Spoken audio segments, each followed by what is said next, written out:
Olá, pessoal! Estamos aqui em mais um episódio do nosso podcast Pode Inspirar, um podcast criado pelo projeto Elas Inspiram da Universidade Estadual do Paraná. Nesse mês estamos comemorando os Mês das Mães, então nós trouxemos aqui personalidades, mães que para vir falar um pouco das suas vivências, para falar um pouco das suas experiências, tanto materna, quais são as suas dificuldades para equilibrar a vida profissional com a vida da maternidade. Então, espero muito que vocês gostem desse episódio. Eu sou Larissa, estudante de Engenharia de Produção, estou no 5º ano e sou participante do projeto Elas Inspiram. E hoje aqui nós estamos com uma mulher maravilhosa, que ela é professora universitária e mãe também de 2 menininhos. E ela vai estar aqui contando um pouco mais sobre a história dela, dando dicas, falando um pouco sobre a sua vida profissional, sobre a vida acadêmica também, né? Que agora praticamente ela vive os dois lados, a vida de quando ela fez a universidade e agora sendo professora. Então, eu espero muito que vocês gostem. Não esqueçam de nos seguir e já deem um like aí no nosso vídeo do YouTube, ok? Então, hoje nós estamos aqui com a Silvia, né, que é professora universitária e mãe, né, de 2 meninos, como eu já havia falado. E, bem, Silvia, quer se apresentar, falar um pouco mais sobre você? Então, oi Larissa, tudo bem? Meu nome é Silvia, eu sou professora da Unespar, sou professora do Colegiado de Pedagogia. Hoje, né, me coloco nesse lugar como professora, como pesquisadora de uma universidade pública, mas foi um processo bastante árduo também, né, para chegar até onde eu estou hoje, né, até esse lugar que eu estou hoje. E digo isso pensando muito nessa condição de ser mulher, que é o que a gente vai também conversar mais, né. Então, sou graduada em História, sou graduada em Pedagogia, fiz mestrado, doutorado na área da educação, pós-doutorado também, e tudo isso já aconteceu com a maternidade, né? Esse processo sempre aconteceu com a maternidade. Então, eu engravidei quando eu estava no último ano da minha primeira graduação em História. Lembro que na época eu defendi o TCC grávida. E aí, desde então, tem sido um processo de constituir-se, né, como pesquisadora, constituir essa carreira, ao mesmo passo de constituir-se mãe, porque a gente vai aprendendo também, né? A gente aprende a ser mãe no processo dessa maternidade. Muito legal. Eu também, assim, aqui é uma conversa mesmo, a gente trocando experiências, né? Eu sou mãe também de uma menininha de 3 anos e diferente de você, eu engravidei antes de começar a universidade e a minha filha nasceu 1 semana depois que as aulas começaram. Então, você estava terminando e eu já comecei com uma recém-nascida. E realmente é algo muito difícil, né? Defender TCC é algo muito difícil. E daí também grávida, acho que acaba aumentando muito mais, né? O medo, a ansiedade e tudo mais. Então, como você já falou, né, que você engravidou ali no finalzinho da sua graduação, da sua primeira graduação, como que foi o momento que você descobriu que você seria mãe? Qual que foi o sentimento que você sentiu, as suas inseguranças? Bom, eu tinha muitos planos, né, porque desde que eu comecei a graduação, no 2º ano, na verdade, em História, eu já me via muito assim na carreira acadêmica, né? Eu acho que isso também é uma coisa eu acho muito legal, porque não é todo mundo que se descobre naquilo que gosta de fazer tão rapidamente, mas eu gostava muito desde o começo da pesquisa. E aí comecei a iniciação científica na época. Eu entrei na universidade também, eu digo bem nova, eu tinha 17 anos ainda, quando eu comecei a primeira graduação. E aí, assim, eu tinha na época já a expectativa de fazer um mestrado. Então, quando eu vi que eu estava grávida, recebi o resultado, né? Foi um momento bastante difícil. Eu não era uma pessoa que me planejei para isso, naquele contexto. Foi uma situação, né, que aconteceu. E também tive que revisitar os planos. É uma coisa que eu geralmente converso bastante até com as alunas. Eu trabalhei um período da minha vida também com adolescentes, né? E tive várias situações de alunas que enfim, que chegavam e contavam, assim, nossa, professora, a minha vida acabou, muitas delas falavam, né? Porque eu engravidei e eu falava, olha, a maternidade, ela realmente, ela dificulta muita coisa. Porque a sociedade não está preparada para isso. Né? As pessoas não estão preparadas para a mulher pesquisadora, para a mulher cientista ou para a mulher... Eu digo assim, o mercado de trabalho, ele quer uma mulher que não seja mãe, né? Mas, ao mesmo tempo, exige-se que a mãe seja a melhor mãe e exige-se que a trabalhadora seja a melhor trabalhadora. E fazer esse processo, né, de constituir-se nesse processo de maternidade e também de busca por se posicionar no mundo do trabalho, mas também no mercado de trabalho, é algo bastante difícil. Mas eu lembro que eu falava assim, falei muitas vezes, falei, olha, você não deve abandonar os seus planos, os seus sonhos, os seus projetos. É necessário repensar o planejamento. Sem rede de apoio, muito mais difícil, mas não é impossível. Então, você comentou, né, Larissa, que você fez a graduação grávida. Eu fiz o mestrado e o doutorado com uma criança pequena, né? E quando passei no concurso para professora de uma universidade pública, eu tinha um menino pequeno, né, de 2 anos, que é neurodivergente. Então, assim, todas nós passamos por uma série de uma diversidade de situações que nós não estamos preparados, nós vamos vendo o que é possível naquele contexto também, aprendendo como lidar, porque também cada criança é muito diferente, nós somos diferentes, a criança também, a gente vai mediando essa relação, vamos nos construindo nessa relação, né? Mas, assim, o que eu sempre gosto de pensar é que eu olho para a minha trajetória e eu sou muito grata pela minha trajetória, porque eu tive pessoas, e isso é muito importante realmente, que me incentivaram, que me apoiaram nesse processo e que nunca falaram assim, agora você tem que ser sua mãe, por exemplo, né? Não que isso seja algo que desqualifique alguém de forma alguma, mas eu entendo que toda mulher, ela tem que ter oportunidade de constituir sua carreira, mesmo sendo mãe, né? E aí eu acho que, não sei se eu já posso entrar nisso, mas eu vou dar só um exemplo de uma situação que aconteceu quando eu estava no doutorado já. Naquele período eu era casada, né? Hoje eu sou também, mas com meu ex-marido, e na época ele foi fazer o doutorado sanduíche. E eu lembro que eu queria muito fazer um doutorado sanduíche, mas eu sentia culpa por deixar o meu filho com outras pessoas, e ao mesmo tempo eu iniciei uma série de pesquisas e eu percebi que realmente, a gente já sabia disso, mas eu ainda fui lá e tentar descobrir se alguma universidade deste mundo recebia uma mãe com filho para fazer sanduíche. E eu realmente vi que não, que nenhuma instituição quer receber uma mulher grávida ou uma mulher que tem uma criança pequena, pensar em alojamento, nos programas, né? Tudo isso vamos dizer assim, vou colocar entre aspas, tá?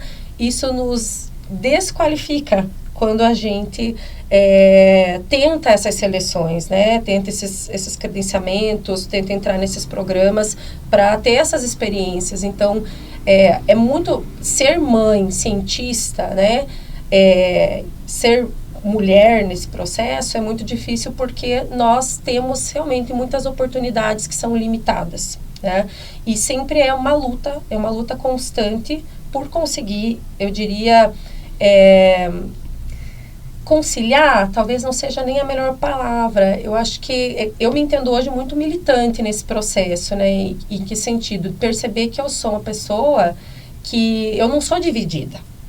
Não existe a profissional Silvia e a mãe Silvia, né? Existe uma pessoa que é profissional e que também é mãe, mas isso são parte de uma pessoa só. E que estar hoje aqui na universidade, especialmente no curso que eu estou, que é o curso de pedagogia, me faz todos os dias querer que outras mulheres também possam constituir suas carreiras, que as outras mulheres também tenham oportunidades, inclusive oportunidades que eu não tive, né? Então, eu acredito que você, Larissa, sabe, né, como que foi difícil para você fazer, como que a universidade muitas vezes ela não teve infraestrutura, não te deu respaldo na tua condição de ser mãe e também de ser mulher, porque as mulheres passam por situações que são situações que os homens não entendem, né? Então, por exemplo, eu vou falar assim, bem abertamente, as mulheres menstruam, as mulheres, elas passam por uma série de mudanças cíclicas, e eu acho importante que a gente destaque isso também, e que isso é muito pouco considerado, né? Quando você está com uma enxaqueca, às vezes, enorme, mas você tem que trabalhar, você tem que fazer uma prova, você tem que dar conta daquilo que você precisa dar conta, mesmo com todo aquele sofrimento que você está passando, inclusive físico. Verdade. Realmente, né, a gente já veio, assim, com as outras entrevistadas, e é sempre essa questão, né, do profissional e a maternidade, e o quanto isso exige da gente, às vezes, até não só o físico, né, mas a nossa mente também tem que estar muito preparada, porque, querendo ou não, a gente sempre vai cair, às vezes, naquele desânimo, tipo, pô, eu acho que realmente o pessoal tem razão, eu tenho que ficar em casa com meu filho ou com a minha filha, e realmente isso é sempre uma questão, né? Eu acho que não é uma coisa que uma mãe sente só você sentiu, só eu senti, e é algo que a sociedade mesmo, né, ela impõe, assim, de uma maneira, assim, um pouco... A gente fica até... Como que eu tenho que ser só mãe, né? Porque hoje em dia, tem mães solos, tem pais que não ajudam as mães, ou até mesmo mulheres que perderam os seus maridos, né? E eu acho que é muito importante que às vezes as pessoas não pensam nem no próprio futuro da família, né? Como que eu vou conseguir fazer com que o futuro da minha filha seja um futuro bom se eu estou anulando o meu lado profissional, né? Então, realmente isso é algo que a gente fica bastante, né, nesse... O que será que eu faço? Nessa culpa, né, interna. Então, realmente é muito interessante ouvir isso. E como eu perguntei, né, como foi o seu... como que foi quando você descobriu que estava grávida, mas você é mãe de 2 crianças, né? E para você acha que teve alguma diferença depois que... Eu não sei quanto tempo depois que você engravidou, mas você sentiu alguma diferença, assim, ou o medo, a ansiedade foi a mesma? Com certeza foram diferentes, né, porque cada gravidez é uma diferente da outra. E o que você sentiu, assim, um pouco depois que você descobriu que estava grávida, um pouco mais madura, com uma carreira já um pouco mais estabelecida? Muito diferente. Eu sou uma mãe hoje bastante diferente da mãe que eu fui para o meu primeiro filho no contexto em que ele era pequeno, né? Então, assim, até eu atribuo bastante, tem muita coisa relacionada às redes sociais, hoje a gente tem acesso a muita coisa. Na época que ele nasceu, hoje ele tem 15 anos, né, o mais velho. Na época que ele nasceu, já tinha, mas muito menos, a gente não tinha tantas coisas, tantas informações como a gente tem agora. Eu lembro também que na época, né, eu era uma pessoa desempregada, eu era uma pessoa recém-formada, eu era uma pessoa casada com uma pessoa que ganhava R$800 por mês, né? Então, assim, a nossa vida era uma vida, naquele contexto, bastante difícil, né? A gente foi muito ajudado, assim, nesse processo. E aí, daqui a pouquinho, eu retomo uma coisa que você falou, Larissa, que é essa questão do futuro do filho, né? Então, eu digo assim, eu consegui fazer mestrado, doutorado, porque eu fui bolsista. E eu acho que esse é um ponto... assim, que a gente precisa valorizar também em relação às mulheres que são mães. Essas mulheres precisam, e como você bem disse, não é uma coisa minha, é uma experiência compartilhada entre muitas mulheres. As mulheres precisam, essa igualdade, ela precisa ser considerada na diferença, e há diferença, né? Então, o nosso processo não é o mesmo processo que uma pessoa solteira, sozinha, sem filhos, uma pessoa que é mãe, tem outras dificuldades, ela precisa de outra forma de oportunidade. Então, eu tive oportunidade, eu fui bolsista, tanto no mestrado quanto no doutorado, e naquele contexto, morava em outra cidade e viajava com o meu bebê, chegava, pegava ônibus e ficava na casa, na época, dos meus sogros, né? Eu tive essa rede de apoio, porque se eu não tivesse, eu não conseguiria, naquele contexto, fazer. Mas, assim, nesse percurso... eu também fui aprendendo muito, mas eu também era uma pessoa muito preocupada mais com as questões, assim, de subsistência. Então, sempre foi uma preocupação enorme para mim que eu tivesse condições de dar as coisas que os meus filhos, né, que o meu filho naquele contexto precisava. Então, muitas vezes olhando hoje, né, hoje eu tenho essa percepção. Olhando para o passado, eu percebo que muitas vezes eu até não estive com ele em muitos momentos que eram necessários, porque eu tinha que fazer, tinha aquela luta constante por fazer um mestrado, por fazer um doutorado, para que, enfim, eu chegasse onde eu estou hoje, né, pelo menos, né, não que eu não tenha outros planos, outros objetivos, mas para que ele tivesse condições também e oportunidade. E aí tem uma situação que foi muito difícil para mim, e aí você falou das expectativas da sociedade, né? Eu nunca esqueço, até se a minha mãe escutar o podcast, ela vai falar. Já tinha terminado o doutorado e eu fiz vários processos para professor colaborador de várias universidades, né? No primeiro momento, ficava só segundo, terceiro, e eu pensava assim, nossa, eu tive vontade de desistir, porque também, assim, você tem as demandas que são objetivas da vida, né? As questões concretas e às vezes é muito desgastante. Quem faz concurso, quem estuda muito, sabe o quanto isso é desgastante e a gente tendo que lidar com também outras demandas da vida, né? E aí eu lembro que eu passei, depois de um tempo, em 3 universidades como para professora colaboradora e todas meio que chamaram ao mesmo tempo. E aí o meu filho já tinha 9 anos, né? O meu filho mais velho. E eu cheguei a conversar com ele e falei, filho, a mãe vai mudar de cidade, né? Você vem comigo? E ele disse, por que você tem que mudar de cidade? Eu não vou. Eu não quero ir para essa outra cidade que você vai.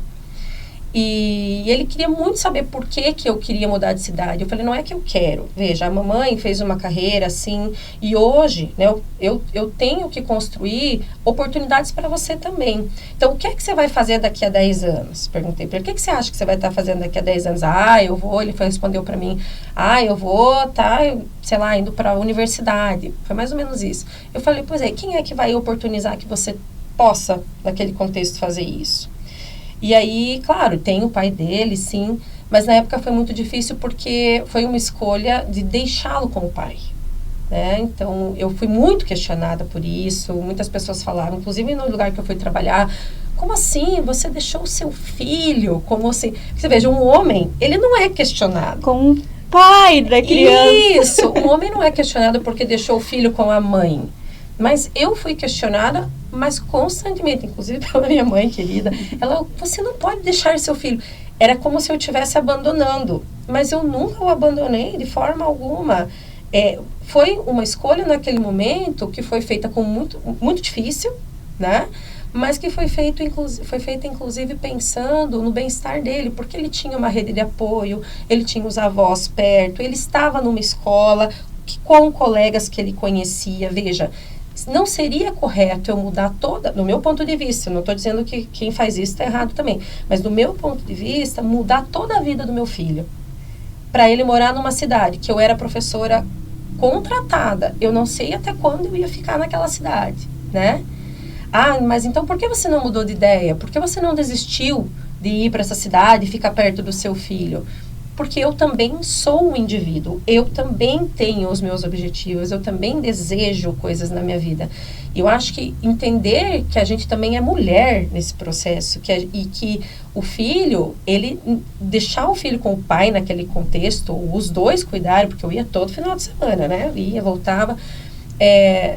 Eu não estava abandonando, eu sabia que ele estava bem, eu sabia que ele estava em segurança. Hoje, com as tecnologias, a gente conversa sempre.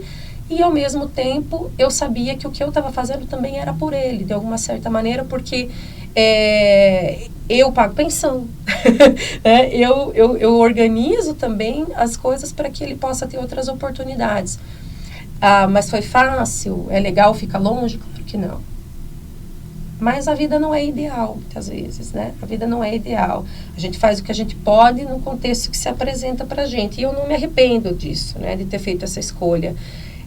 Então, a primeira gestação foi uma gestação difícil, porque eu fui aprendendo a ser mãe, como toda mãe aprende também a ser mãe, né? E eu era uma pessoa muito pouco preparada para isso, confesso, né? Muito pouco preparada para ser mãe. Então, agora a segunda já veio mais assim... não foi planejada também, mas eu já estava numa outra condição, né? Uma outra condição, e eu sempre pensava assim, não, agora eu não vou precisar fazer mestrado, eu não vou precisar fazer doutorado, eu vou conseguir dar mais atenção para o meu filho, e aí eu recebo eu digo que é presente, os dois são, né? Mas eu recebo esse diagnóstico, né, do meu filho mais novo, que é neurodivergente, né? Então, meu filho é uma criança com autismo, o mais novo. E aí são outros desafios, né? Com os dois são desafios. Eu acho que a maternidade, não é porque... Claro que existe uma dimensão muito profunda de ser uma mãe atípica. As pessoas dificilmente entendem o que é isso, a não ser que elas passem realmente por isso. Mas toda maternidade traz inquietação, dificuldade, né? Das nossas escolhas, das nossas decisões. Muito legal. É sempre bom, né, a gente pensar assim que nenhuma maternidade de fato é igual a outra, né? Eu acho que são vários fatores que mudam a vida de uma mãe, o cenário em que ela está ali envolvida, né? E como você falou, né, a rede de apoio, realmente, eu acho que muitas das vezes as pessoas julgam a gente, assim, né, por tudo, na verdade, né? Tipo, se você vai sair sozinho com as suas amigas, eles te julgam. Se você está indo trabalhar, eles vão te julgar. E se você ficar parada também, eles vão te julgar, porque... E além de julgar, você vai sofrer essas consequências depois, né? Então, realmente eu acho que isso é algo muito importante, né?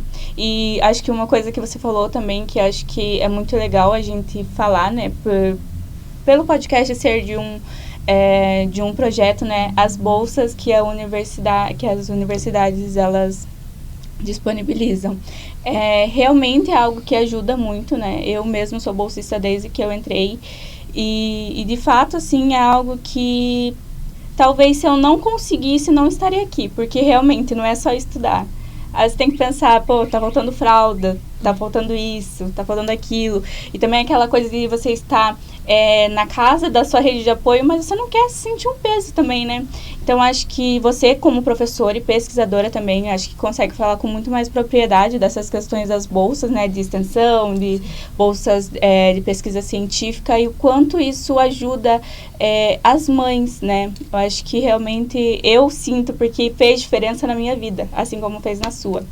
Então, realmente é muito importante ver, assim, histórias que chegaram mais além do que a nossa, né? Porque eu ainda estou caminhando, apesar de estar no último ano da universidade. Tem muita coisa ainda, né, para acontecer. Então, é muito importante, né? E até para as meninas que estão na universidade já, as meninas que pensam em entrar, que são mães, né? Realmente não é fácil. A gente carrega, assim, coisas que talvez os nossos colegas não tenham que se preocupar, mas também é algo que é a cada indivíduo. Mas realmente, quando você tem um filho, você não consegue pensar só por si só, né? Eu penso assim que, por exemplo, em épocas de prova, por exemplo, eu não posso... eu vou pegar um dia e estudar, porque eu tenho que pegar mais de um dia para estudar, porque é criança ali pedindo toda hora, assim. Então, realmente é algo que é muito bom para as pessoas que estão na universidade ouvir, para as meninas que estão pensando em entrar ouvir, e eu acredito até para as mulheres ou as pessoas em geral, né, ver o quanto uma rede de apoio consegue mudar, né, consegue auxiliar a vida de uma mãe, né. Então, realmente é muito interessante, né. E como você falou aí, né, já falou um pouco da sua história aí do mestrado, do doutorado, como foi assim que você encontrou, e se é que encontrou, esse equilíbrio entre a maternidade e o seu lado profissional? Então, vamos lá, Larissa. Todas essas coisas que você falou, eu fiquei pensando muitas outras coisas agora. Então, com certeza, eu não estaria aqui hoje se eu não fosse bolsista. Então, não só por uma questão de incentivo à pesquisa e à minha formação nesse processo, né? Mas também, porque assim, a bolsa, claro, ela tem um papel de ter uma relação com a tua subsistência para você conseguir cumprir, enfim, um cronograma, de você fazer o mestrado, fazer o doutorado, mas também de você conseguir realmente se dedicar para a pesquisa, né? E isso é uma das coisas que mais me movimenta hoje também como pesquisadora, né? Você falou, olha, é importante que as pessoas saibam como que isso é fundamental. Eu atuo num curso, né, que é o curso de pedagogia, que a gente tem, a maioria dos nossos estudantes são mulheres e muitas são mães, inclusive mães de crianças neurodivergentes, né? E a assistência, né, da universidade também, para permanência, melhor falando, né? Todos os incentivos que existem para permanência, eles são fundamentais. Mas também no processo dessa mulher descobrir-se pesquisadora, porque ela está se constituindo pesquisadora também nesse processo, constituindo-se professora, né, nesse processo. Então, o que eu percebo, né, hoje? Que a minha trajetória, a minha história, elas me movimentam também nesse sentido, né? De eu tentar promover para outras pessoas oportunidades que eu tive. E, claro, você comentou a questão da rede de apoio, né, Larissa? Essa é uma questão que muitas vezes é o que a gente não consegue resolver. Eu morei, assim, desde os meus 17 anos, eu morava longe da minha família. Então, eu mudei, fui morar em outra cidade, estudar em outra cidade, morar sozinha. E assim, é uma luta, né, para você se sentir independente, se emancipar e tal. E você dizer assim, olha, hoje eu tenho as minhas coisas, eu tenho a minha vida e tal. E quando eu recebi o diagnóstico do meu filho mais novo, eu não esqueço que eu liguei para minha mãe e eu disse, mãe, eu preciso que você venha, porque eu não vou conseguir, né? Foi uma situação bastante difícil, porque não só por ter que dizer que eu não ia conseguir sozinha, porque às vezes a gente acha que a gente consegue tudo também, né? A gente se coloca naquele lugar de que você não pode ser frágil. Ainda mais num contexto, né? A gente fala da questão da mulher em toda a nossa sociedade. A mulher, ela muitas vezes tida como frágil, mas muitas vezes para se colocar nos ambientes, ela precisa se colocar numa postura de não fragilidade. Então, eu lembro que eu tive que pedir isso para ela, porque realmente eu estava numa condição de fragilidade e porque não é possível fazer sozinho. As mães que eu acompanho hoje, que são mães de crianças neurodivergentes, elas são mães que elas vivem a vida para os filhos, para as crianças. Então, veja, eu vou hoje de segunda... Meu filho tem terapias de segunda-feira a quinta-feira. Ele faz quase 20 horas de terapia por semana. Ele não fala, né, ainda. Agora, ele já come sozinho e tudo, mas foi todo um processo muito difícil. O meu esposo, né, ele cumpre o papel dele de pai, mas ele não consegue sair da empresa. Por quê? Porque os direitos, infelizmente, das crianças não são preservados, né? A gente sabe que, flexibiliza a carga horária e é mandado embora. Então, tem uma série de coisas que não são simples assim, né? Eu levar meu filho todos os dias, eu levo ele na segunda, na terça e na quarta-feira. Eu passo as tardes em terapia, levo meu computador e trabalho lá. Como é que é trabalhar lá? É trabalhar com uma série de crianças, às vezes, gritando, com muitas mães que estão lá, encontram nessas salas de terapia também uma rede fora da terapia, uma rede de apoio, né?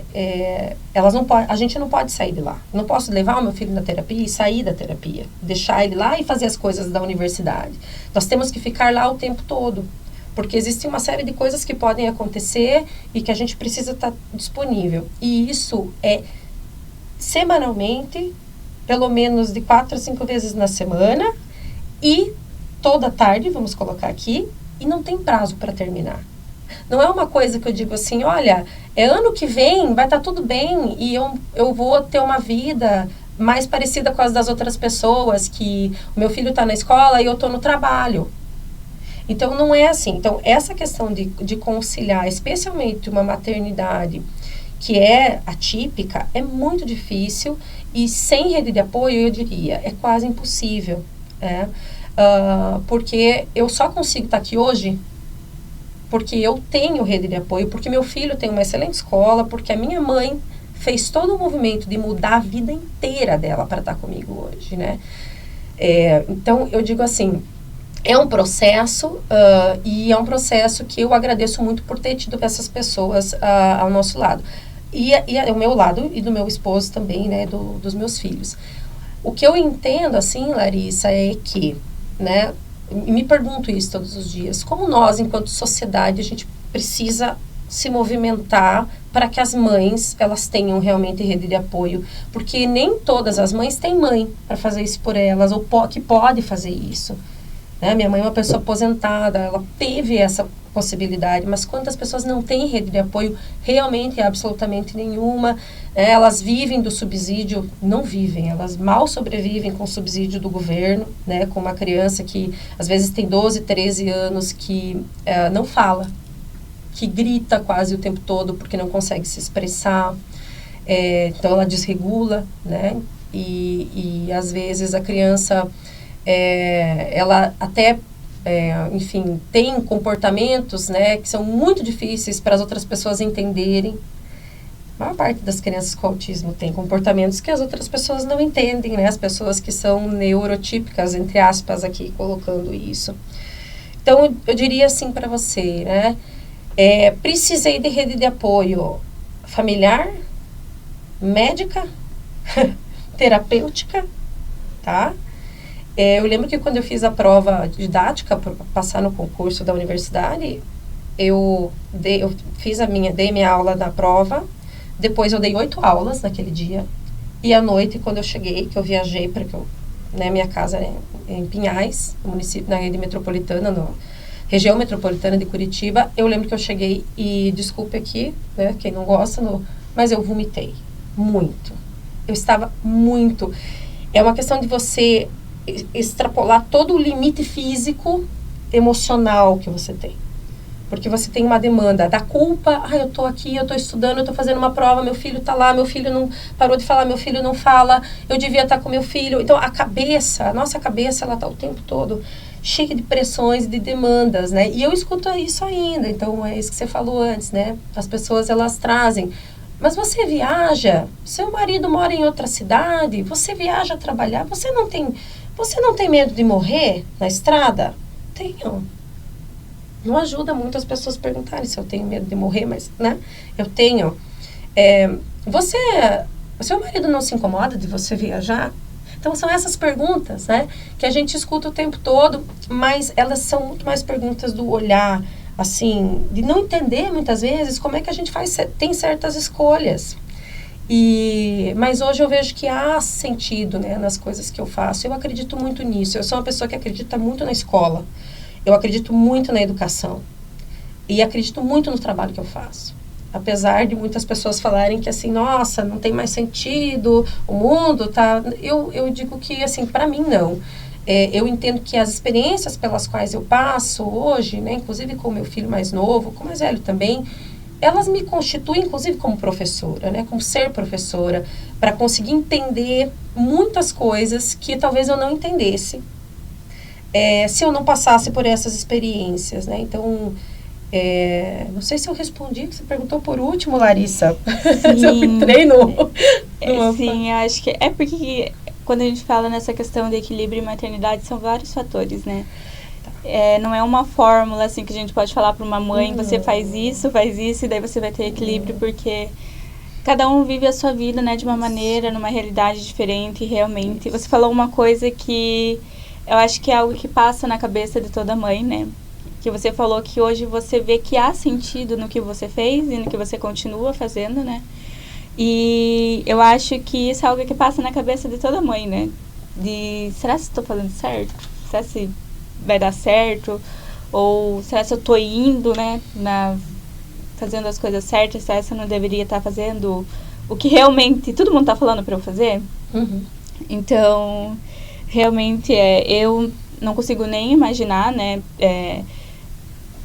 como você fala, né? Essas questões só quem vive realmente, né? Consegue...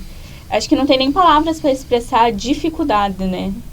De toda essa carga mental e física. E ainda mais com a pressão de uma sociedade que ela vê a gente só como mãe para servir marido, para servir filho. E às vezes não vê que a gente tem outras possibilidades, né? Existem outras alternativas para uma mulher, né?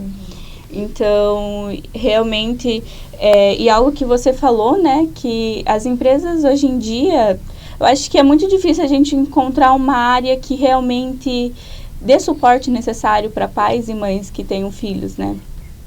E essa questão com crianças atípicas, acaba se agravando muito mais, né? Porque elas precisam de um cuidado, elas precisam de uma atenção e questões financeiras também bem maiores, né? Então, realmente é algo que é sempre bom a gente falar, né? A respeito dessas questões, porque tá certo que realmente todo mundo precisa trabalhar, as empresas precisam lucrar, mas a custo de quê, né? A custo de... Como que eles esperam que as crianças atualmente, dos dias de hoje, estejam lá no futuro se não existe esse apoio, né? Então, realmente... Assim, Larissa, infelizmente, o que a gente escuta muito é assim, que as crianças não têm nada, que é tudo mimimi. Tem pessoas que falam que é falta de ser rígido, que é birra. Então, a gente escuta muito essas questões também. Muitas mães escutam isso e aquela coisa assim, como é que tem alguém que dá conta e você não dá? Mas cada criança é muito específica, né? Cada relação é muito específica. A gente não pode comparar, por exemplo, eu não posso comparar a minha, apesar de eu compartilhar coisas, né? A gente compartilha coisas em relação ao ser mulher, à maternidade. A gente não pode se comparar. Por quê? Porque cada um teve as suas oportunidades, as suas experiências. Então, é uma coisa de comparar as mães e falar, olha, aquela consegue, você não consegue, porque foram diferentes as oportunidades, né? A nossa luta é para que todo mundo tenha condições e oportunidades, né? Então, eu acho que essa é uma coisa fundamental. Agora, o equilíbrio, que é uma coisa que você trouxe, eu digo assim, eu não me considero uma pessoa que tem um equilíbrio hoje, tá? Porque eu digo assim que eu tento ter um equilíbrio de saúde mental, certo? Mas isso é muito difícil, inclusive pelas questões de expectativas sociais. E por quê? Porque a gente escuta, né, ao longo da nossa vida muito isso que você falou, da maternidade como abnegação, como doação, como uma mãe que faz de tudo pelo filho. Só que esse fazer de tudo, na visão de muitas pessoas, é você ficar lá, só na função da criança, né? Então, às vezes, por exemplo, eu trabalho em outra cidade, eu viajo e ainda bem, eu tenho meu esposo e minha mãe que ficam também com o meu filho, né, e tal. O mais novo. E aí, eu durmo fora. Aí a pessoa fala assim pra mim, nossa, mas como assim você deixou seu filho? De novo, eu escuto isso. E eu falo assim, eu preciso desses momentos para estar bem. Eu preciso ter uma noite de sono, eu preciso dormir uma noite para que eu chegue. E quantas mães não dormem há anos, gente? Há anos. E eu não digo que eu durmo bem, mas eu durmo. Pelo menos sem ter que acordar a noite toda hora, porque com meu filho eu preciso acordar. Então, assim, esse equilibrar, muitas vezes, é manter o mínimo de saúde. Saúde mental, né? Saúde física, para que você também esteja bem para trabalhar e para o filho e para si, porque se eu não me cuidar, gente, se eu não me cuidar, eu posso morrer. E se eu morrer, como é que fica o meu filho? Então, e uma coisa que eu escuto muito também, assim, ó, Larissa, as pessoas falarem assim, mas vai dar tudo certo, vai passar. E eu fico pensando assim, mas como é que a pessoa pode me dizer que vai dar tudo certo, que vai passar? A gente não tem como saber isso, né? O que a gente precisa, eu digo, gente, mães, mulheres, é de rede de apoio para poder, todo dia, fazer o que é necessário ser feito. e para construir uma vida com mais dignidade, com mais qualidade, certo? Então, eu vejo também em você, assim, essa luta, né? Olha, eu tenho objetivos, eu vou alcançar, mas você sabe que existem as tuas demandas que são objetivas da tua vida. Você precisa ter comida na sua mesa, você precisa ter dinheiro para comprar remédio, você precisa dar atenção para as questões que são emocionais, que são sociais, que são psicológicas da criança.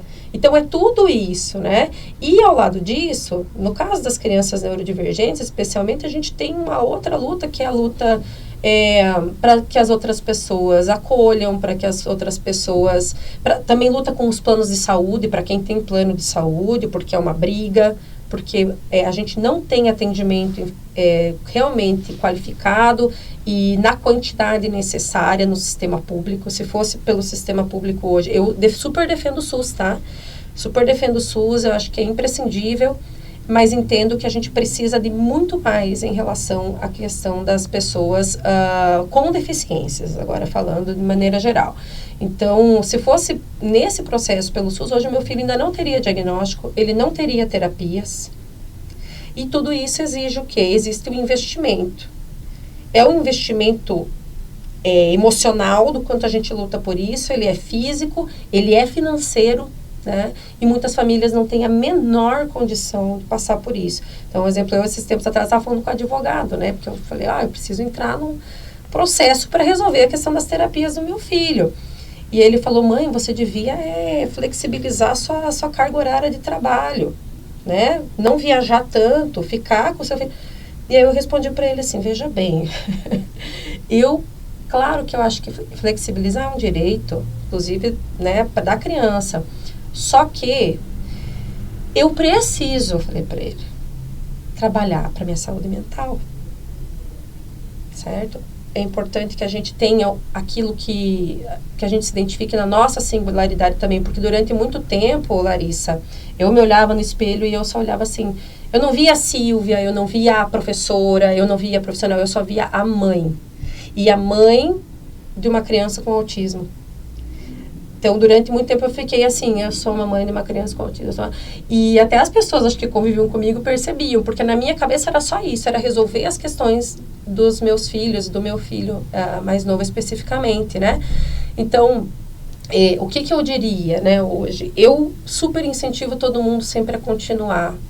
E acho que a luta nossa na universidade tem que ser por permanência, por essas condições, né, que você bem falou, para que essas outras mulheres também, outras pessoas construam mais oportunidade ainda para as outras pessoas. Então, no começo, eu até teve uma época que eu questionei, né, se eu devia estar como professora e pensei, nossa, será que tem sentido no que eu estou fazendo? E eu comecei a ver muitas das nossas, né, alunas egressas, que elas começam a mudar as vidas inteiras, né? Porque elas passam no concurso, porque elas têm um trabalho, porque antes, eu não tô, só assim, eu super entendo quem escolhe ficar em casa e tem essa oportunidade, mas a maior parte das mulheres não tem, né?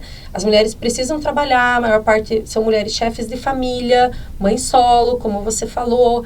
Então, a pessoa precisa trabalhar e ela precisa ter dignidade, uma vida digna, né? Então, eu vejo, quando eu fui percebendo que as nossas alunas, né, elas vão mudando as suas realidades, a sua forma de se entender no mundo, se empoderando, né, nesse processo como mulheres e percebendo que elas são capazes, sim, de fazer isso, né?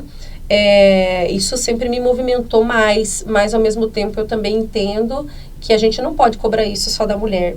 A gente precisa cobrar isso da sociedade, que a sociedade também atue no sentido da construção dessas oportunidades, né? E a universidade tem esse papel, a educação tem esse papel de a gente olhar para a mulher nesse lugar, de que ela também não tem que ser a Mulher Maravilha e se desdobrar em tudo, que ela não vai ser perfeita, que não é porque uma pessoa fez mestrado, doutorado com 1 filho, 2 filhos, 10 filhos, que toda mulher vai fazer dessa maneira, né? Porque é sofrido. É difícil. E muitas vezes a gente não tem realmente a rede de apoio para isso, mas o que a gente precisa é construir essas possibilidades e essas redes de apoio também, né? Realmente. É sempre bom, né? você falou dessas questões, assim, da sociedade também se mobilizar por essas questões. Isso faz muito sentido, porque acho que a professora Camila já comentou como surgiu o projeto, né? E realmente foi algo que me ajudou a permanecer, porque você acaba encontrando um sentido e às vezes até um lugar para você se segurar para não sair da faculdade, ali algo que você tem que ter um compromisso e daí não largar tudo para cima, vou sair, né?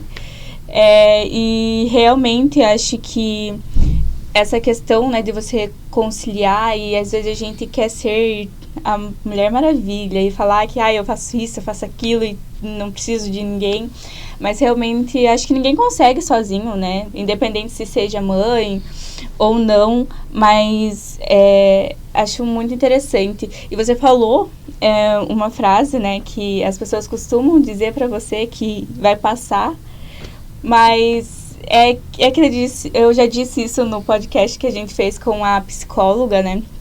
De que as pessoas, elas pensam muito em mães enquanto mães de crianças bebês. Elas não pensam que mães são mães para sempre. Até morrer vai ser mãe, né? E eu acho muito interessante essa questão que a gente acha que a gente vai crescer, nossos filhos vão completar 18 anos e pronto, vou deixar de ser mãe. Só que a gente vê até mesmo pelas nossas vivências, né? Como você disse, que a sua mãe voltou para te ajudar, né? Depois você já é uma pessoa adulta. Eu também, eu tenho o apoio da minha mãe, do meu pai, enfim. E num momento em que eles não têm obrigação alguma, só que ser mãe é isso, né?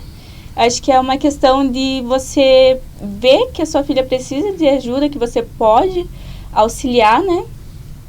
Para que a vida dela talvez seja melhor do que a sua foi, que as oportunidades dela sejam maiores do que você teve, né?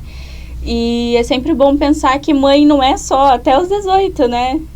E existem filhos e crianças e situações que a mãe vai ter que sempre estar ali auxiliando, né? E então, acho que ao invés de tentar, né, você pode ser muito melhor, ao invés de tentar meio que passar por cima, tipo, não, isso é coisa passageira, né? Mas acho que às vezes se conscientizar que às vezes não é passageiro, mas que também não acaba com a vida de uma pessoa, né? Se ela tiver um apoio necessário, se ela tiver meios por onde se sustentar de uma maneira digna, né, como você bem disse, e também de manter a sua vida como mulher, né. Eu me lembro muito bem quando eu engravidei, eu tive essa questão porque eu não tinha vontade de ser mãe, e eu sempre tive essa vontade de trabalhar, fazer faculdade, fazer mestrado, fazer doutorado, e quando eu me vi ali grávida, eu senti essa questão, sabe, vou ter que desistir de tudo, como você falou que você já viu situações com as suas alunas. E eu me lembro que os meus pais me falaram muito isso, sabe? Que, tipo, eu não precisava desistir de tudo. Que eu poderia continuar com os meus sonhos, né? Diferente de ser mãe, os meus sonhos, porque por mais que fazer faculdade, lógico, ajuda, vai criar um futuro melhor para minha filha, mas era um sonho meu, de Larissa, antes de ter uma criança para cuidar, né? Então, eu acho que também é muito importante nutrir esses sonhos de mulher, né? Você, Silvia, mulher, tinha um sonho antes de ser mãe, né? Então, eu acho que é sempre muito bom a gente mostrar essa outra perspectiva que mães sonham além dos seus filhos também, né? Que, claro, nossos sonhos impactam na vida dos nossos filhos, mas às vezes é uma realização nossa, né? Então, seguindo aqui, né, falando sobre os desafios e superações que uma mulher tem ao longo da sua vida profissional e da maternidade, você já passou por alguma situação em que você acabou ali entendendo que foi preconceito da parte da outra pessoa, simplesmente por você ser mulher ou ser mãe? Então, olha, eu tive assim, eu falo que sou muito grata por estar numa grande área, que é uma área que ela é composta hegemonicamente pela maioria de mulheres. Então, a pedagogia, ela é uma área que ela é predominantemente composta por mulheres. Então, dentro dessa área, eu sinto assim que não, mas, né, a nossa própria área sofre muito preconceito, inclusive, né? Essa questão de escutar muitas vezes que a questão, professorinha, professorinha, mãezinha, né? Você tem cara de professorinha mesmo. São essas coisas de desqualificação do próprio trabalho pedagógico, da licenciatura e tal, né? Essa é uma questão, assim, fundamental. Quando a gente fala da pedagogia como ciência, por exemplo, muitas vezes as pessoas vêm questionar esse lugar da pedagogia como uma ciência da educação. E é uma coisa que a gente precisa fundamentar o tempo todo e constituir, inclusive, na graduação, né? Por quê? Porque tem essa visão que está muito relacionada, inclusive, ao ser mulher, aquela ideia da professorinha que cuida da criancinha, do bebezinho, né, da educação infantil. E que, claro, é uma professora que trabalha na educação infantil, que tem o cuidar e o educar como coisas indissociáveis, como questões indissociáveis, mas que ela também mobiliza a ciência para isso. Então, esta professora que está lá na educação infantil, é fundamental que ela tenha uma formação na área da pedagogia para entender sobre o desenvolvimento da criança da infância, perceber o que é necessário naquele processo para o desenvolvimento dessa criança na sua integralidade. Então, veja, eu vejo muitas vezes que na nossa própria área a gente passa por preconceito frente a outras áreas da nossa sociedade, eu vou dizer assim, né? Muito vista assim de uma maneira, às vezes, sabe, aquela lá, eu já escutei pedaboba, já escutei várias coisas assim, sabe? Como se fosse menos científico, menos importante, sabe? Muitas vezes eu escutei isso.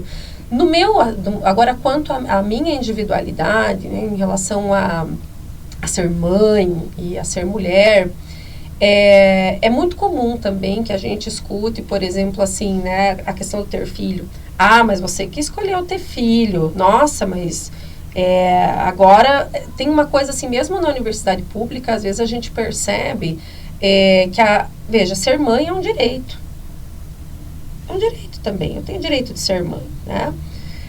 E às vezes as pessoas falam assim, mas aquela ali engravidou porque quis, sei lá, licença maternidade, porque as pessoas não entendem o que é realmente ter um filho, como você falou antes, é uma responsabilidade eterna enquanto você está vivo.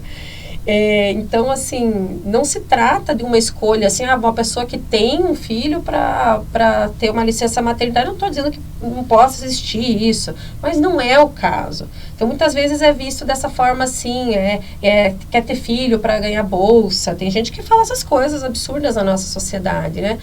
Mas eu já senti, assim, não sei se eu senti tanto esse preconceito por ser mulher, tá? Porque também sempre me coloquei muito, e é isso que eu comentei antes com vocês, eu me coloquei sempre de uma forma muito combativa. Então, eu não dei muito espaço para as pessoas também me colocarem numa situação em que elas pudessem me inferiorizar ou me colocassem numa situação de que eu não tivesse direito de voz e de fala. Eu fui construindo esses lugares de voz e de fala. E quando eu não tive, eu lutei por eles. Então, eu também entendo que a gente precisa se colocar nesse processo, né?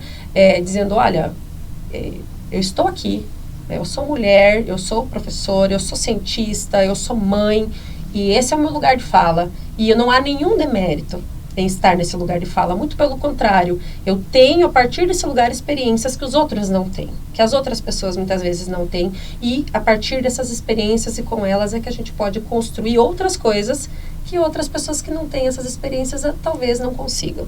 Então, eu acho que é mais qualificar isso, né? Talvez, Larissa, tenham tentado, mas eu não percebi porque eu não me coloquei nesse lugar. Nenhum momento também, nem de vítima, né, de nada nesse processo, sempre fui...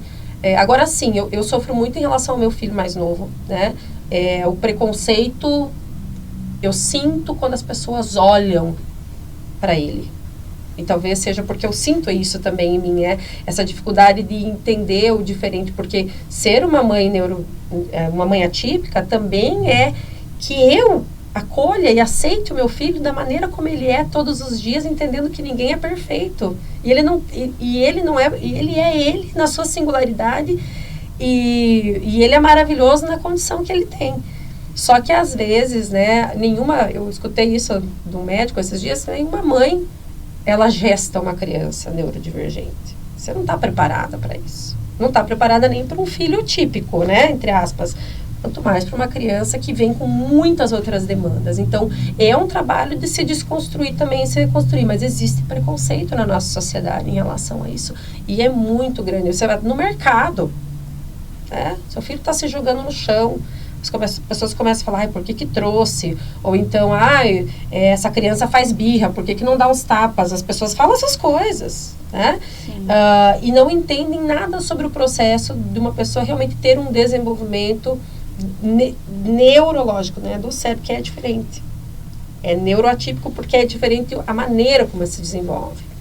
Mas é isso, eu acho que assim, Larissa, eu já vivenciei muito preconceito contra colegas de trabalho, especialmente as mulheres que engravidam. Elas são muito olhadas assim, nossa, mas como assim engravidou? Quem é que vai cobrir as disciplinas dessa professora?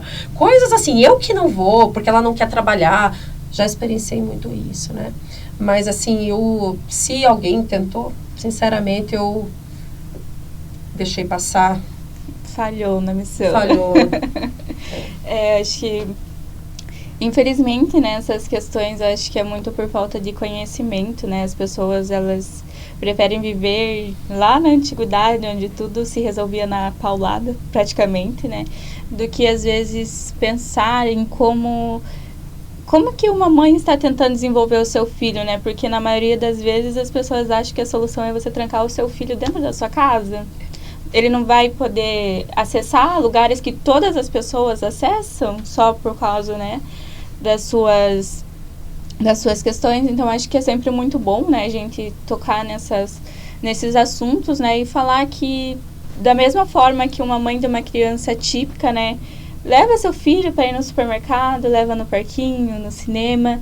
Uma criança atípica, ela também tem esse direito, né? De acessar todos os lugares em que todos nós temos direito de acessar, né? Então, passando para a próxima pergunta, você já falou muito, né, sobre a questão da educação, que é algo que você prioriza muito, é algo que você vê muito sentido, né? Mas fale um pouco mais do que te impulsiona a continuar todos os dias, mesmo com todas essas dificuldades. O que ainda te faz, sabe, fazer o que você faz na sua vida profissional, na sua maternidade, você como mulher mesmo, você se vendo como a Silvia no futuro. Uhum. Eu já comentei, acho que muito sobre isso, mas para mim é transformação social, mas não é uma transformação assim, ó, eu quero transformar para isso ou para aquilo necessariamente, né? O que a gente tem é incerto sempre. Eu não tenho como controlar o que um aluno meu vai fazer, como que ele vai se comportar, que tipo de professor ele será, mas eu posso, assim, tentar constituir, né, a partir do processo formativo, pessoas que sejam humanas, que sejam acolhedoras, que tenham, que consigam, científica e tecnicamente, né, atuar frente a essas necessidades da sociedade e que também busquem promover essas mudanças. Então, eu me vejo muito nesse processo, né, de acreditar nessa mudança e tentar fazer essa mudança diariamente. Então, mas assim, outras pessoas não acreditam, a maior parte dos professores saem hoje com condições difíceis de trabalho. Sim, existem todas essas questões, mas eu vejo sentido, veja, essa é a tua pergunta, né? Eu vejo sentido nisso. Então, e hoje, com o meu filho, né, com essa condição, vejo ainda mais.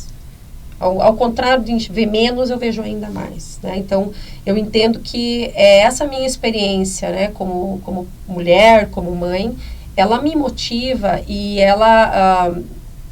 eu acho que ela contribui em alguma medida com outras pessoas, para que outras pessoas também vejam que é possível, né, que a gente faça essas mudanças e lute por direitos, porque é uma questão de lutar por direitos e por qualidade, né, na educação, por qualidade também na prática pedagógica, na prática dos professores, para uma formação de professores com qualidade para atuar também frente à diversidade, né?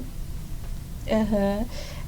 Acho que essa questão da educação também, né, é muito importante e assim como nós, mães, estamos sempre tentando ser melhorar, né, o que a gente está ensinando, o que a gente está passando para os nossos filhos, acho que a gente tem que entender que professores também fazem isso, e além apenas da vivência ali, do cotidiano, tem todo um conhecimento embasado e aplicado, né, para que realmente consiga se ver uma diferença, né, e a evolução dos seus alunos, né. A gente fala, né, de ser mãe, e que ser mãe realmente é educar para o futuro. O que você, Silvia, pensa em passar para o seu filho, para os seus 2 filhos, como um legado? Olha, no momento eu penso em educar para o presente, ainda não para o futuro, tá? Para que todos os dias eles sejam pessoas, eu digo melhores, a partir daquilo que eu entendo como melhores, né? Então, eu digo, o meu filho mais velho é uma criança adolescente já, né? Mas eu vejo muito isso já nele. Muito sensível no sentido de respeitar, de compreender, de acolher a diversidade, né? E é isso que eu espero, né? Em relação aos meus filhos, em relação a mim, porque eu acho que esse é um trabalho de se desconstruir os nossos próprios preconceitos e de se reconstruir diariamente, né? Tentando ver os outros prismas das situações, entendendo que as pessoas todas são diferentes, mas é mais do que falar isso, é construir realmente o acolhimento na sociedade, né? Você comentou antes, assim, para eu encerrando, todo mundo tem o direito de ir, né? As crianças neurotípicas têm o direito, mas esses lugares, eles não estão preparados para essas crianças, né?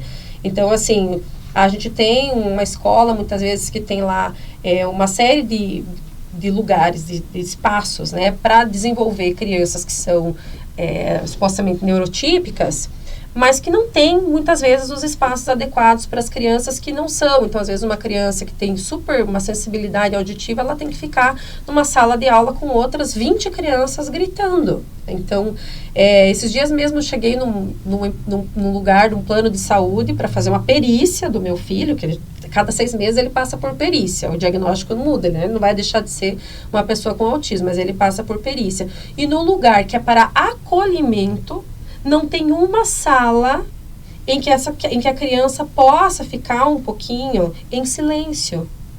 Todo lugar é repleto de estímulos, com outras pessoas falando, escadas, uma criança que não percebe, por exemplo, a questão do perigo. Então, o que acontece comigo, né? A mãe e o pai, nesse contexto, ficam correndo atrás, a criança gritando, se jogando no chão, e é o tempo todo esses gritos. Quando a gente entra na sala, que fecha a porta, ele muda. Talvez era só aquilo que precisava. Então, veja, a gente não tem uma sociedade que tem se preparado para isso. A gente acha que incluir é fazer as crianças se tornarem como as outras crianças, e isso não vai acontecer, né? Então, eu entendo assim, que se os meus filhos, né, o meu filho mais novo, especialmente se ele tiver alguma autonomia, alguma independência, né, na vida, eu acho que isso para mim vai ser fundamental, mas que principalmente eles sejam pessoas que tenham esse olhar humano, que tenham uma escuta atenta, sensível à diversidade do outro, né? Para mim é isso, não tenho... Claro que eu quero que eles tenham condições de se manter economicamente, todos os dias eu também incentivo que estudem, que lutem por aquilo, mas para mim é fundamental, né, que eles sejam pessoas, e agora eu não gosto do termo boas pessoas, eu digo pessoas que têm um olhar humano, né, em relação a essa diversidade que a gente tem na sociedade. Uhum. É muito interessante, né? Acho que a gente que é mãe, a gente sempre espera o melhor, né? Para os nossos filhos, as melhores condições, os melhores ambientes, né? E que tudo seja melhor do que a gente encontrou na nossa infância, né? A gente já vai finalizar aqui, mas para você hoje, o que significa ser mãe? É uma responsabilidade, mas é amor, também é gratificante. Ser mãe para mim é também olhar todos os dias que tem um pouco de mim, né? Aqui, nos meus filhos, depois que a gente tem um filho, a gente não consegue mais se ver sem, quer dizer, talvez porque a maternidade ela também é socialmente construída, né? Mas eu digo eu agora. Eu não conseguiria me ver mais sem os meus filhos hoje. Então, uma gratidão enorme por isso. Mas ser mãe, no sentido de todas as expectativas sociais, no sentido de toda a responsabilidade que nós temos, É um processo. É um processo de se constituir diariamente, de se refazer, de aprender todos os dias, né? E de entender que a gente é inacabado e que às vezes você vai ter que voltar tudo novo de novo, né? Então eu digo tudo novo de novo porque eu tive um que estava com 15 anos já quase, e aí de repente veio um outro, é tudo novo de novo, porque é outra relação, né? Porque a gente está lidando com pessoas e cada um é diferente, mesmo que tenha essas aproximações. Muito bonito ver, né? Acho que essa é uma pergunta que a gente sempre se sente emocionada, né? Porque por mais que sejam mães, várias mães com diferentes pensamentos, diferentes rotinas, ser mãe eu acho que é sempre isso, né? É amor, é você sempre se doar para o seu filho, tentar ali envolvê-lo, né, numa rotina, tentar criar uma conexão, né, com uma outra pessoa que, ao mesmo tempo que tem muita coisa de você, não é nada igual a você, né. E para finalizar aqui, a gente está falando sobre mães, sobre mulheres, sobre empoderamento. Quem que te inspira? Qual é a mulher que inspira a Sílvia a ser o que é, aquela que te inspirou a você seguir aquilo que você sempre quis? Eu acho que tem muitas. Para falar bem, na verdade, não tem uma. Porque eu me inspiro diariamente em muitas mulheres. Então, hoje eu diria que eu me inspiro muito na minha mãe. Acho que a minha mãe me mostrou muito sobre o que é essa questão de trabalhar, mas ao mesmo tempo ter sua carreira, porque ela foi uma pessoa sempre que teve isso, mas ao mesmo tempo sendo sempre uma mãe muito presente, né? Uma mãe que também se doou muito e se doa ainda até hoje. Mas também me inspira em mulheres como feministas, né? Berta Lutz, eu acredito muito no feminismo. Apesar de a gente ter ainda hoje visões, né, sobre o feminismo que são muito preconceituosas, achando que feminismo é necessariamente não se depilar, por exemplo. Tem coisas absurdas, né? Mas nós que lutamos cotidianamente pelo direito das mulheres, pelo direito de ter as mesmas oportunidades na sociedade, né? Sendo mães e mesmo assim ter a nossa individualidade, a nossa singularidade, o nosso lugar na sociedade respeitado, isso já é feminismo, né? Isso já é uma luta. E eu tenho uma grande amiga que também é professora da universidade, eu me inspiro muito nela também, que é a professora Alexandra. Eu me inspiro nas pessoas com quem eu vivo, que eu tenho essas trocas, que eu acho que nas minhas alunas que também lutam todo dia, assim, para estar ali, né? A gente tem aluna que às vezes chega assim, a gente sabe que não tinha condição nem de estar ali hoje, que não tinha comida para comer. Isso também me inspira, né? Me faz continuar. Então eu me inspiro em gente como a gente. Eu acho que mais pessoas que estão no meu cotidiano, as pessoas que estão aí na lida, né, diariamente e que estão construindo as suas vidas mesmo com toda a diversidade. Muito bonito, né? Acho que quando fala em inspiração, né, é muito difícil ter uma pessoa só, né? A gente acaba sempre falando mãe porque é quem está com a gente ali desde que a gente nasceu, né? Mas é muito bom essa questão de você procurar inspiração nas pessoas, né, que estão ali no seu cotidiano, porque o projeto Elas Inspira nasceu disso, né, nasceu de professoras engenheiras que queriam inspirar alunas engenheiras, porque às vezes é um curso, né, que a maioria são homens, e às vezes a gente acaba se perdendo e não se vê ali. Então, acho que isso mostra muito, né? Mulheres se inspirando em outras mulheres, né? Eu acho que faz tudo ter sentido, né? Todos os movimentos, todas as lutas, né? Porque, infelizmente, são lutas que se a gente se abster, se a gente não continuar lutando, né, fazendo valer o que as mulheres lá de trás, né, fizeram para que a gente conseguisse estar aqui hoje com oportunidades diferentes, oportunidades muito melhores, né. A luta não para, porque infelizmente se parar a gente pode perder muita coisa, né. Infelizmente a luta feminina é algo que se parar perde, e a gente vê isso muito claramente. Bom, mas esse foi o nosso podcast, né? Eu espero muito que vocês tenham gostado. Gostaria de agradecer imensamente a professora Silvia pela oportunidade, pelo privilégio de estar aqui conversando com a gente, falando um pouquinho sobre a sua vida, suas vivências profissionais, da maternidade, falando no que você acredita, é algo que realmente é evidente que você ama aquilo que você faz e que você vê sentido, né, no seu trabalho, e realmente é algo que inspira muitas pessoas. É muito importante, é muito legal ver pessoas que falam daquilo que amam e acreditam de fato, né, naquilo que elas estão vivendo e que querem passar isso para outras pessoas, né. Acho que conhecimento, quando só está com a gente, ele não serve para muita coisa, mas quando você pode passar para muitas pessoas, é isso que faz, né, a evolução e o desenvolvimento, né, da sociedade. Então, queria agradecer mais uma vez, em nome do projeto Elas Inspiram, das professoras que estão à frente, da nossa equipe aqui, todos os outros colaboradores. Foi uma conversa muito boa, muito legal. Espero muito que vocês tenham gostado. Não esqueçam de nos seguir no Instagram, no TikTok. Se inscrevam no nosso canal do YouTube. Também não se esqueça de escutar a gente lá no Spotify, se você prefere escutar aí o podcast lavando uma louça, estudando, fazendo uma caminhada. Então, não esquece, nós estamos em todas as redes sociais. Vai estar aqui na descrição do vídeo, tá bom? Espero muito que vocês tenham gostado. Como estamos no mês das mães, feliz Dia das Mães para todas vocês, mulheres que são mães, e que a vida de vocês, que vocês não desistam dos sonhos de vocês, que vocês consigam se sentir um pouco inspiradas, né, com todas as nossas convidadas que estão passando e que vão passar aqui pelo nosso podcast também. E para você ver que realmente existem outras alternativas e perspectivas para nós mães, né? Então, agradeço muito. Eu acho que é isso. Quer falar alguma coisa para finalizar? Quero agradecer, Larissa. Obrigada também pelo convite, né?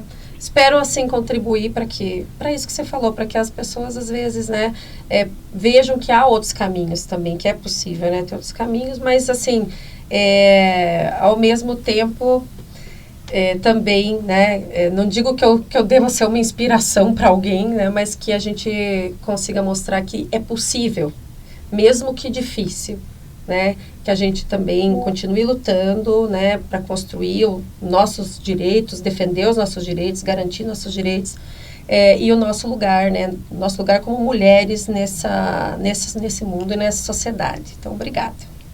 Então é isso, esse é o nosso último episódio do Dia das Mães. Continue nos seguindo, vamos postar muitos mais episódios aí com outras mulheres inspiradoras e outras áreas. Espero muito que vocês tenham gostado, fiquem ligadinhos aí, não esquece da gente seguir no Instagram também, né? Esqueci do Instagram. Então é isso, um beijo e até a próxima!